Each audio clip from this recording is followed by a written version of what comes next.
अगला और लास्ट जो हमारा टैब है उसका नाम है व्यू। व्यू में देखिए हमारे पास काफ़ी सारे ग्रुप ऑफ कमांड्स अवेलेबल हैं, document views, show, zoom, window और मैक्रोस। सबसे पहले हम जानकारी लेंगे डॉक्यूमेंट व्यूज़ की। डॉक्यूमेंट व्यूज़ में अगर आप देखें तो हमारे पास सामने काफ़ी सारे व्यूज़ हैं। प्रिंट लेआउट, प्रिंटिंग से पहले कैसा व्यू दिखाई देगा आपका वो देख सकते हैं। फुल स्क्रीन देख सकते हैं ताकि आराम से उसे आप पूरे स्क्रीन पे चेक करके देख सकें अपने डॉक्यूमेंट को। वेब लेआउट, इंटरनेट पे आपका पेज कैसे दिखाई देगा अगर आप इंटरनेट पे डालें इस पेज को। ड्राफ्टिंग में आपका पेज कैसे दिखाई देगा। हम आउटलाइन व्यू को समझने के लिए अपना एक एग्जांपल और पिक करते हैं। देखिए हमारे पास ये एक एग्जांपल है, इसमें व्यू में जाके हम आउटलाइन व्यू क्लिक करते हैं। देखिए हमारे पास लेवल्स बन जाएंगे। हम चाहें तो यहाँ से लेवल क्रिएट कर सकते हैं।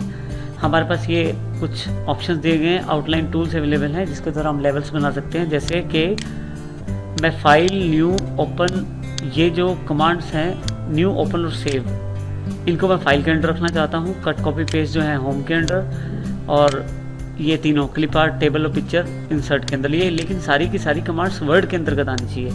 इसके लिए मैं क्या करूँगा, सबसे पहले फाइल पे क्लिक करके इसको लेवल 2 दे दूँगा। न्यू, ओपन, सेव को क्लिक करके लेवल 3 दे दूँगा। फिर से होम पे क्लिक करके इसको लेवल 2 यानी कि बिल्कुल फाइल के साथ ले आऊँगा। कट, कॉपी को इकट्ठा सेलेक्ट करके आप चाहें तो एक एक टेक्स्ट सेलेक्ट कर सकते हैं और चाहें तो इकट्ठा। फिर से इसको लेवल 3 दे दिया मैंने। इंसर्ट जो है उसको फिर से लेवल 2, और ये फिर से मेरे पास लेवल 3। जो वर्ड है जो मेरे पास विदाउट लेवल है उसको मैं नंबर 1 लेवल दे दूंगा। देखिए अब ध्यान से देखें, इन सबके सामने प्लस और माइनस के निशान आ रहे हैं। इससे हमें बेनिफिट क्या है कि हम बड़े से बड़ा डॉक्यूमेंट उसे समराइज करके देख सकते हैं। जैसे इंसर्ट पे डबल क्लिक करता हूँ तो उसका मेन्यू ऑफ हो जाता है। होम पे डबल क्लिक करता हूँ तो उसका मेन्यू ऑफ, फाइल पे क्लिक करता हूँ तो उसका मेन्यू ऑफ, और वर्ड पे अगर क्लिक करता हूँ तो ये भी समराइज हो जाएगा। तो इस तरह से आप देखें हम लोग इन आउटलाइन टूल्स का प्रयोग करके अपने डेटा को या अपने टेक्स्ट को या अपने डॉक्यूमेंट को समराइज रूप में भी देख सकते हैं। अब यहाँ से क्लिक करके शो लेवल, कितने लेवल तक आप देखना चाहते हैं, 2 तक, 1 तक, 3 तक, जितने तक आप लेवल देखना चाहते हैं। 1 चाहे तो 1, 2 चाहे तो 2 और 3 चाहे तो 3। अगर आप ऑल लेवल चाहें तो ऑल लेवल्स पे क्लिक कर दीजिए अगर इसके अलावा लेवल और उपलब्ध हैं आपके पास। इसके अलावा शो टेक्स्ट फॉर्मेटिंग है, आप विदाउट फॉर्मेटिंग के भी टेक्स्ट देख सकते हैं। शो फर्स्ट लाइन ओनली, इस पर आप केवल फर्स्ट लाइन देख पाएंगे। शो डॉक्यूमेंट, आपके पास जो डॉक्यूमेंट है वो भी अवेलेबल हो जाएगा जो डॉक्यूमेंट आपके पास काम कर रहा था। और क्लोज आउटलाइन व्यू क्लिक करके हम वापस अपने नॉर्मल व्यू पे वापस आ सकते हैं। शो के अंदर हमारे पास कमांड है रूलर, स्केल आ जाएगा, यानी कि रूलर हमारे पास ध्यान से देखें तो टॉप साइड और लेफ्ट साइड दोनों तरफ रूलर अवेलेबल हो जाएगा। ग्रिड लाइंस, अगर आप किसी पिक्चर के साथ काम कर रहे हैं या किसी स्पेसिफिक टेक्स्ट का काम कर रहे हैं तो आप ग्रिड लाइंस का अवेलेबल प्रयोग कर सकते हैं। नेविगेशन में बेनिफिट ये है कि आप बिल्कुल जैसे अभी हम बात कर रहे थे आउटलाइन व्यू में, इसी तरह से आप इसमें भी आप देख सकते हैं समराइज व्यू। आप जिस पे क्लिक करेंगे वहीं पे आपको ये नेविगेशन पेन ले जाएगा। अगला सेगमेंट हमारे पास देखिए, मैं यहाँ ग्रिड लाइन ऑफ कर देता हूँ, नेविगेशन पेन भी ऑफ कर देता हूँ, रूलर ऑन है मेरा। जूम है नेक्स्ट लेवल, जूम से आप अपने डॉक्यूमेंट को थोड़ा सा बड़ा करके देख सकते हैं। ये देखिए 100% जूम के लिए यहाँ पे क्लिक कर दीजिए। 1 पेज जितना एडजस्ट हो पाएगा उतना दिखाएगा, 2 पेज और पेज विड्थ के अकॉर्डिंग। इस तरह से इन ऑप्शंस का प्रयोग कर सकते हैं। यहाँ से भी आप जूम का प्रयोग कर सकते हैं, जूम बढ़ा या घटा सकते हैं अपनी आवश्यकता अनुसार। इसके अलावा अगर आप ध्यान दें राइट क्लिक अगर आप करें तो जूम, अगर आप स्टेटस बार पे राइट क्लिक करें तो जूम और जूम स्लाइडर यहाँ से ऑन ऑफ भी कर सकते हैं अपनी आवश्यकता अनुसार। नेक्स्ट कमांड हमारे पास अवेलेबल है न्यू विंडो। हमारे पास जो डॉक्यूमेंट का नाम है डॉक्यूमेंट 6 आ रहा है, न्यू विंडो करूँगा तो हमारे पास 6 के ही 2 पार्ट हो जाएंगे, यानी कि 6 की 2 कॉपीज अवेलेबल हो जाएंगी। एक 6.1 जो कि ऊपर है और एक मेरे पास 6.2 जो कि मेरे पास ये कॉपी है। अरेंज ऑल करूँगा तो जितने भी मेरे पास विंडोज़ ओपन है इस वक्त, ये देखिए लोग अरेंज ऑल करेंगे। अगर कोई डॉक्यूमेंट बड़ा है, स्प्लिट करके देखना चाहते हैं तो वो भी पॉसिबल है। माउस रखें, माउस के साथ क्लिक करें, जहाँ से आप स्प्लिट करना चाहते हैं क्लिक कर दें। ये देखिए क्लिक करके स्प्लिट का ऑप्शन अवेलेबल हो जाएगा। देखिए नीचे वाला पार्ट मूव कर रहा है, ऊपर वाला अलग से मूव कर रहा है, तो इसलिए हमने एक ही फाइल को 2 पार्ट्स में स्प्लिट कर दिया है ताकि हम अपने डॉक्यूमेंट को ऊपर या नीचे से चेक करना चाहते हैं तो वो भी कर पाएँ। स्प्लिट हटाने के लिए रिमूव स्प्लिट कर दीजिए, वो हट जाएगा। दो डॉक्यूमेंट्स को साइड बाय साइड देखने के लिए view side by side click कर दीजिए। दूसरा डॉक्यूमेंट कौन सा है, क्योंकि मेरे पास 3 डॉक्यूमेंट खुले हुए हैं, डॉक्यूमेंट 1, 6 पार्ट 1 एंड फर्स्ट। मैं 6.1 के साथ हूँ, तो देखिए मेरे पास दोनों तरफ से डॉक्यूमेंट ओपन हो गया है। खास बात है लेफ्ट साइड जब मूव करता हूँ मैं, तो मेरे पास देखिए दोनों तरफ के डेटा या दोनों तरफ का डॉक्यूमेंटेशन मूव करता है। फिर से मैक्सिमाइज करके मैं इस ऑप्शन को बंद कर सकता हूँ। सिंक्रोनाइज स्क्रॉलिंग का अर्थ यही था कि हम दोनों तरफ से अगर मूव करें तो दोनों तरफ जो मूविंग है वो इकट्ठी होगी। रीसेट विंडो पोजीशन, दोबारा से वापस उसी पोजीशन पे दोबारा रीसेट करेंगे, दोबारा उसी पोजीशन पे आपके पास चला जाएगा।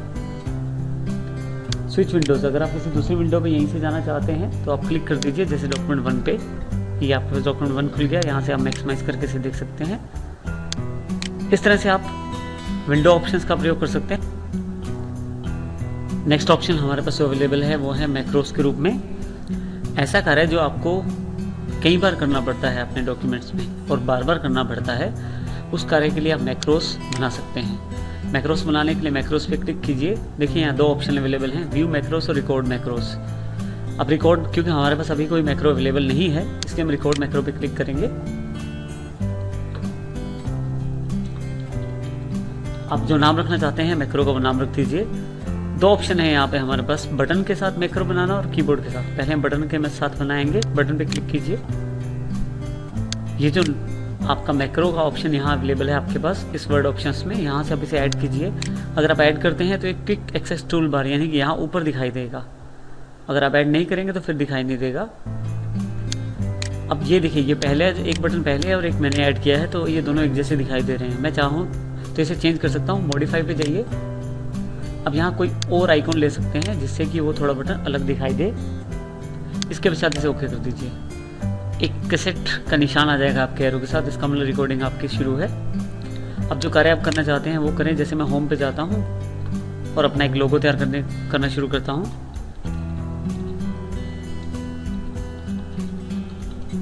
देखिए isstword.com मैंने लिख दिया है। इसका लोगो मुझे तैयार करना है, इसको मैं सिलेक्ट कर लेता हूँ, बोल्ड, और उस पर कुछ टेक्स्ट इफेक्ट्स प्रोवाइड कर देता हूँ जिससे सुंदर लगे ये। तो ये मेरा लोगो तैयार है। अब मैं व्यू पे जाके मैक्रोस पे जाके रिकॉर्डिंग स्टॉप कर देता हूँ। देखिए मेरी रिकॉर्डिंग स्टॉप हो गई और वो कैसेट का निशान भी चला गया है। इसी तरह का लोगो अब जहाँ भी मुझे बार बार डालना है, मैं सिर्फ ये देखिए मेरे पास क्विक एक्सेस टूल बार में बटन ऐड हो गया है, जो बटन मैंने लिया था वहाँ से। जैसे मैं इसे क्लिक करता हूँ देखिए वो मेरे पास मेरा लोगो इंसर्ट हो जाता है। देखिए, तो इस तरह से आप इनका प्रयोग कर सकते हैं। अगर आप इस बटन को यहाँ नहीं चाहते तो राइट क्लिक करके remove from the access toolbar भी कर सकते हैं, remove from quick access toolbar भी कर सकते हैं, जिससे वो यहाँ से हट जाएगा बटन। इस तरह से आप अपना लोगो बटन के द्वारा तैयार कर सकते हैं। अब हम देखेंगे कि हमारे पास जो दूसरा ऑप्शन अवेलेबल है वो है रिकॉर्ड मैक्रो में कीबोर्ड के द्वारा। सबसे पहले हम क्लिक करेंगे कीबोर्ड के ऊपर। यहाँ से हमें सबसे पहले शॉर्टकट की असाइन करनी है, जिससे कि हमारा जो लोगो या जो कंटेंट है वो कंट्रोल और या कोई की दबाते ही हमारे पास अवेलेबल हो जाए डॉक्यूमेंट में। इसके लिए सबसे पहले मैं कीबोर्ड पे कंट्रोल की को प्रेस करके रखता हूँ और साथ में कोई नंबर की दबा देता हूँ शॉर्टकट प्रोवाइड करने के लिए, जैसे कि Ctrl+1 यानी कि 1। देखिए यहाँ ये आ गई है। इसे असाइन करना बड़ा ज़रूरी है। असाइन का बटन क्लिक कीजिए।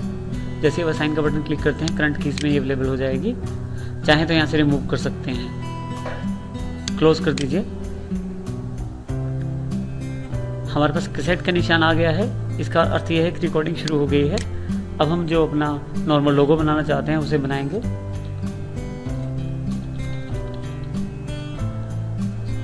मैं इसे सिलेक्ट कर लेता हूँ, बोल्ड, और इस पे एक इफेक्ट दे देता हूँ। ये देखिए मेरा लोगो तैयार हो गया है। अब मैं रिकॉर्डिंग पे जाके व्यू पे मैक्रोस पे स्टॉप रिकॉर्डिंग कर देता हूँ। अब दोबारा लोगो चाहिए तो मैं कंट्रोल के साथ उसी की को प्रेस करूँगा जो मैंने शॉर्टकट में प्रोवाइड की थी, जैसे Ctrl+1। देखिए Ctrl+1 जैसे मैंने किया मेरे पास लोगो इंसर्ट हो गया। इस तरह से आप कीबोर्ड और माउस या आप कीबोर्ड और बटन दोनों के द्वारा यानी कि शॉर्टकट और बटन दोनों के द्वारा इसका प्रयोग कर सकते हैं मैक्रोस का।